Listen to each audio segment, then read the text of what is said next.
অহা ৩১ জানুৱাৰীত ডিব্ৰুগড়ৰ বৰপথাৰ টাই সংস্কৃতি উন্নয়ন কেন্দ্ৰৰ সজ্জনত অনুষ্ঠিত হ'বলগীয়া মেডামেফিৰ অনুষ্ঠানৰ প্ৰস্তুতিৰ বুজ ল'লে কংগ্ৰেছৰ দলৰ হৈ ডিব্ৰুগড়ৰ ১৮৮ নং বিধানসভা সমষ্টিৰ প্ৰাৰ্থিত্বৰ বাবে আবেদন জনোৱা ডাঃ প্ৰভাকৰ দাসে।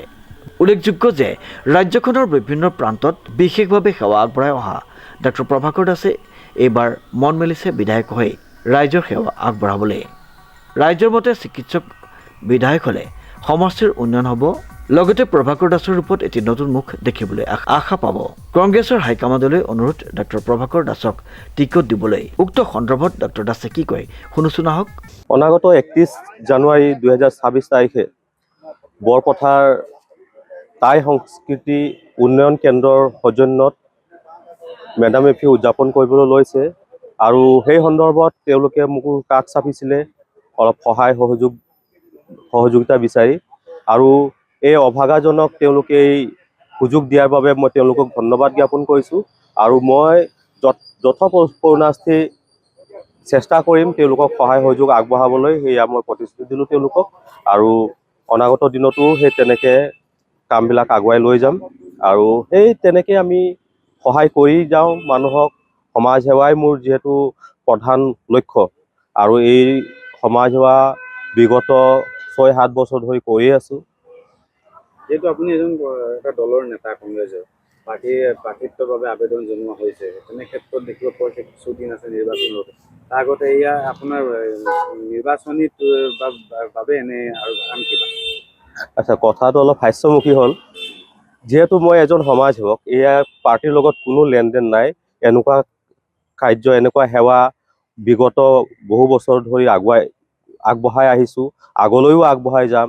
আৰু ইয়াৰ ৰাজনীতিৰ লগত কোনো লেনদেন নাই, কাৰণ মই এজন সমাজ সেৱক হৈ বৰ্তমানলৈকে গোটেই অসম ভূমিত ২৩০খনতকৈ অধিক গাঁও অঞ্চলত মই গৈছোঁ শিক্ষা আৰু স্বাস্থ্যৰ ওপৰত সেৱা আগবঢ়াবলৈ। বিনামূলীয়াকৈ স্বাস্থ্য শিবিৰ পাতিছোঁ। সেই তেনেকৈ আৰু যিমান পাৰোঁ ল'ৰা ছোৱালীৰ শিক্ষাৰ ক্ষেত্ৰত হওক, আমাৰ সাধাৰণ ৰাইজৰ যেতিয়া স্বাস্থ্য সেৱাৰ ওপৰত বিভিন্ন ধৰণৰ সেৱা আগবঢ়াই আহিছোঁ। সেই তেনেকৈ এতিয়াও সামাজিকভাৱেও সেৱা আগবঢ়াই গৈছোঁ। আৰু মই ভাবোঁ আপোনালোকে কথাটো এনেকুৱা লোৱা উচিত নহয়, কাৰণ এইটো এটা পবিত্ৰ এক সেৱা, কাৰণ মই সেৱা কৰি ভাল পাওঁ।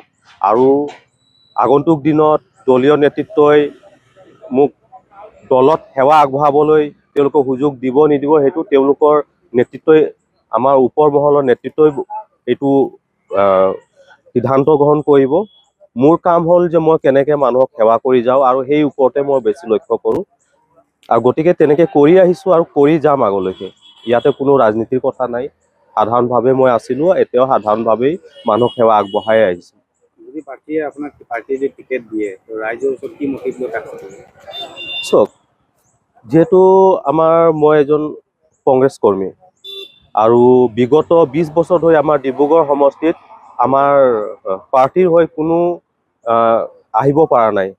গতিকে ৰাইজেও এইবাৰ বিচাৰিছে যে নতুন চেহেৰা এখন আহক, আৰু আগন্তুক দিনত ডিব্ৰুগড় সমষ্টিত কৰিবলগীয়া কাম মানে বহুত আছে, মানে হিচাপ কৰিব নোৱাৰি, ইমানেই কাম আছে। কাৰণ বিগত ২০ বছৰত কোনো পৰিকল্পিতভাৱে কোনো এই কাম কৰিব পৰা নাই এইখন চৰকাৰে। আৰু সেইবিলাক কাম আমি কৰিবলৈ গৈছোঁ।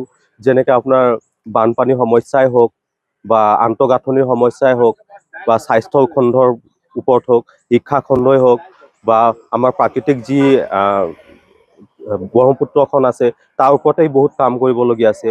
তাৰ উপৰিও আমাৰ নিবনুৱা সমস্যাৰ দৰে এক ডাঙৰ সমস্যা, যিহেতু ডিব্ৰুগড়ত নিবনুৱা সমস্যা যথেষ্ট বেছি হৈছে। এইবিলাকৰ ওপৰত কাম কৰিবলগীয়া কাম বহুত আছে। আৰু আমি দেখিছোঁ যে এইখন চৰকাৰে বিশেষকৈ আমাৰ নৰ্থ ইষ্টক লৈ তেওঁলোকৰ কোনো দৰদ নাই। কাৰণ আমি দেখিছোঁ বিগত কেইবছৰত মণিপুৰত ইমান ডাঙৰ হিংসাত্মক ঘটনা হৈ আছে, আজিৰ দিনলৈকে আমাৰ নৰেন্দ্ৰ মোদী ডাঙৰীয়াৰ পৰা কোনো সংবেদনশীল মন্তব্য নাপালোঁ, কোনো সঁহাৰি নাই তেওঁলোকৰ ফালৰ পৰা। তাৰ উপৰিও আমাৰ জুবিন গাৰ্গৰ ক্ষেত্ৰতো তেওঁলোকে কোনোদিন জুবিন গাৰ্গদেৱৰ পৰিয়ালবৰ্গৰ সংস্পৰ্শলৈ নাহিলে, তেওঁলোকে সমবেদনা জ্ঞাপন কৰা নাই বৰ্তমান। আৰু নৰ্থ ইষ্টৰ আমাৰ ছাত্ৰ এগৰাকীৰ হত্যা হৈ গ'ল বহিৰাজ্যত, সেই ওপৰতো তেওঁলোকৰ ঘৰত যোৱা নাই। কিন্তু আমাৰ কংগ্ৰেছ কৰ্মী হৈ আমাৰ লিডাৰসকল, আমাৰ ৰাহুল গান্ধী ডাঙৰীয়াই প্ৰত্যেকৰ ঘৰতে সদায় যেতিয়াই আমাৰ নৰ্থ ইষ্টত বিপদ আহিছে, আমাৰ অসম ভূমিত বিপদ আহিছে, তেওঁ সদায় আমাৰ লগত থিয় দিছে। যদিও আমি এইবাৰ চৰকাৰত নাই, সত্তাত নাই, তথাপিও আমাৰ হৈ আমাৰ লিডাৰসকলে যে নৰ্থ ইষ্টক লৈ কিমান সংবেদনশীল, কিমান দৰদ আছে, সেইটো পদে পদে তেওঁলোকে প্ৰমাণিত কৰি আহিছে।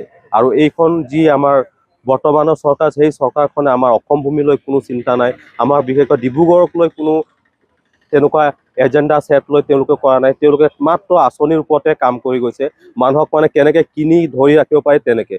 আপোনালোকে দেখিব যে ডিব্ৰুগড়তো বহুত স্কুল বন্ধ হৈ গৈছে, স্বাস্থ্যৰ অৱস্থা ইমান বেয়া। আপোনালোকে নীতি আয়োগৰ যদি ৰিপৰ্ট চাই, স্বাস্থ্য খণ্ডতো আমি নিম্নতম 5খন ৰাজ্যৰ ভিতৰত আহি গ'লোঁ। স্বাস্থ্যৰ ক্ষেত্ৰতো নিম্নতম 5খন ৰাজ্যৰ ভিতৰত, অৰ্থনৈতিক উন্নয়নৰ ক্ষেত্ৰতো 5খন নিম্নতম ৰাজ্যৰ ভিতৰত আহি গ'লোঁ। আমাৰ হিমন্ত শৰ্মা ডাঙৰীয়াই কৈছিলে, হিমন্ত বিশ্ব শৰ্মা ডাঙৰীয়াই কৈছিলে যে অসম ভূমিক আমি ভাৰতৰ 5খন উন্নয়নশীল ৰাজ্যৰ ভিতৰত আমি উপনীত কৰিম। কিন্তু কি হ'ল, তেওঁ নিজে 5খন মানে 5জন প্ৰধান মুখ্যমন্ত্ৰী হিচাপে, ধনী মুখ্যমন্ত্ৰী হিচাপে পৰিগণিত হ'ল, কিন্তু অসম ভূমি এতিয়াও নিম্নতম 5খন ৰাজ্যলৈ তেওঁ উপনীত কৰাই দিলে। তো গতিকে এইবিলাক কথা আমি ৰাইজলৈকে লৈ যাব লাগিব। আৰু আমাৰ সঁচা অৰ্থত ডিব্ৰুগড় উন্নয়নৰ কাৰণে, অসম ভূমিৰ উন্নয়নৰ কাৰণে আমি কাম কৰি আহিছোঁ, কাম কৰি আছোঁ আৰু কাম কৰি যাম। গতিকে আজি আমি সাহস কৰিছোঁ, এতিয়া মোৰ বয়স বহুত কম, কিন্তু তথাপিও সাহস কৰিছোঁ যে আমি যুৱ প্ৰজন্মই আমি উঠি আহিব লাগিব।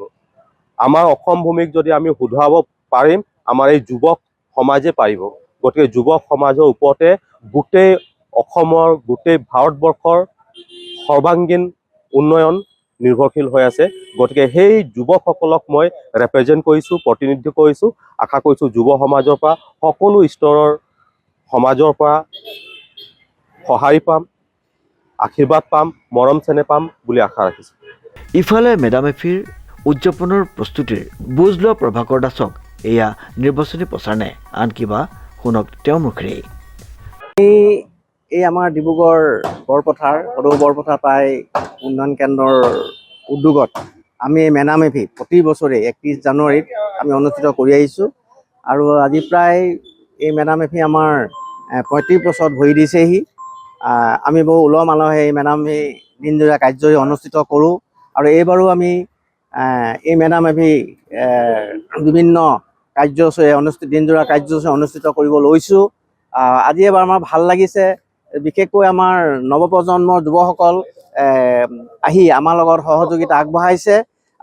এই কাৰণে আমি ভাল পাইছোঁ। আজি আমি প্ৰায় এসপ্তাহ জোৰা ইয়াত আমি নিজৰভাৱে শ্ৰমদান কৰিছোঁ। আমাৰ এটা চেৰচাং আছে, এই চেৰচাঙতেই আমি ইতিমধ্যে আমাৰ বন হাবি জংঘল আছিল, এইবিলাকো কাটি মাটি আমি চফা কৰিছোঁ। আমিতো শ্ৰমদান কৰিছোঁ আমাৰ নৱপ্ৰজন্মৰ যুৱকসকলে। আৰু ইতিমধ্যে চাফ চিকুণ কৰি আমাৰ পূৰ্ণগতিত কাম কাজ চলি আছে। ৰাইজেও আমাক ইতিমধ্যে সহযোগিতা আগবঢ়াইছে। আৰু আজি তাৰিখত আমাৰ আৰু এটা আমি ভাল পাইছোঁ, আমি জানিবলৈ পাইছোঁ ইতিমধ্যে আমাৰ মাজত উপস্থিত হৈছে যে নৱপ্ৰজন্মৰ এজন উদীয়মান যুৱক, তেখেতৰ লগত ইতিমধ্যে আমি কথাও পাতিছোঁ। তেখেত হ'ল বৰ্তমান আমাৰ কংগ্ৰেছৰ এজন বিশেষ সদস্য। আৰু এইবাৰ তেখেতৰ নাম ইতিমধ্যে ডাক্তৰ প্ৰভাকৰ দাস ডাঙৰীয়াদেৱ। তেখেতেও আমাৰ এই মেডাম-মেফিত আহি আমাক উৎসাহিত কৰিছে আৰু বিভিন্ন ফালৰ পৰা সহযোগিতা আগবঢ়াম বুলি ইতিমধ্যে ভাবিছে।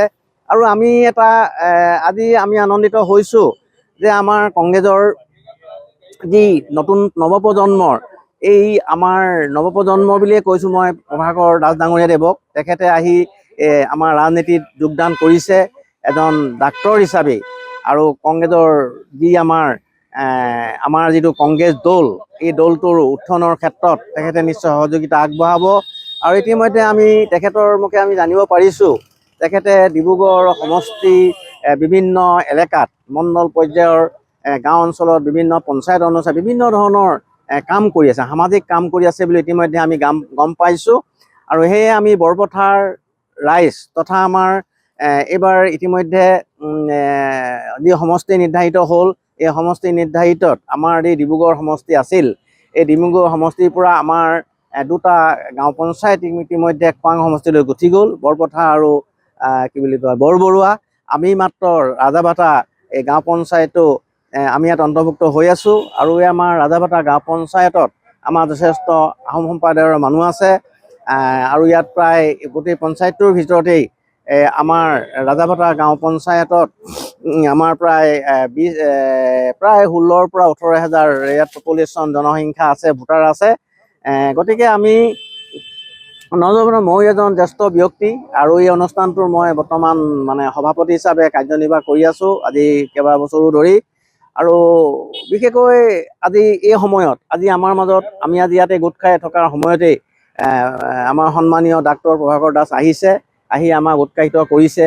তেখেতে যে দলৰ পৰা টিকট বিচাৰি যি আবেদন জনাইছে, তেখেতে যদি টিকট পায় আপোনালোকে কি আশা কৰে? না আমি ভাবোঁ আমি খুব ভাল পাইছোঁ। তেখেতে এইবাৰ কংগ্ৰেছৰ প্ৰাৰ্থী হিচাপে তেখেতে আবেদন কৰিছে আৰু ময়ো আমি বৰপথাৰ ৰাইজে ভাবোঁ যে নৱপ্ৰজন্মৰ যি ডাক্তৰ প্ৰভাকৰ দাসে যি আশা কৰি টিকেট বিচাৰিছে, এই টিকেটটো তেখেতে পালে ভাল হয়। কাৰণ নতুন মুখ আমি বিচাৰিছোঁ, আমাৰ বৰপথাৰ ৰাইজেও বিচাৰিছে, আমি নতুন মুখ এখন বিচাৰিছোঁ কংগ্ৰেছৰ ফালৰ পৰা। আৰু আমাৰ এই অঞ্চলটো সঁচা অৰ্থত প্ৰায় 80% মানুহ কংগ্ৰেছী আছিলে, কিন্তু বিভিন্ন কাৰণত আঁতৰি গৈছে যদিও এতিয়াও কংগ্ৰেছৰ প্ৰতি ছাপৰ্ট আছে বুলি মই দি ক'ব পাৰিম।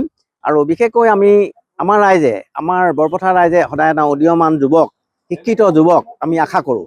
গতিকে আমি যদি কংগ্ৰেছৰ ফালৰ পৰা যদি টিকেটটো দিয়ে হাইকমাণ্ডে, আমি যথেষ্ট ভাল পাম। আৰু তেখেতৰ হৈ আমাৰ বৰপথাৰ আমাৰ যুৱকবৃন্দ আছে, আমি তেখেতক সহায়ো কৰাত আমি প্ৰণালী নকৰোঁ। এইখিনিকে ক'লোঁ। পুনৰ সকলোলৈ নমস্কাৰ জনাই মোৰ বক্তব্য সামৰণি মাৰিলোঁ। ধন্যবাদ। ডিব্ৰুগড়ৰ পৰা আইনুল আহমেদৰ ৰিপৰ্ট, নিউজ নাও।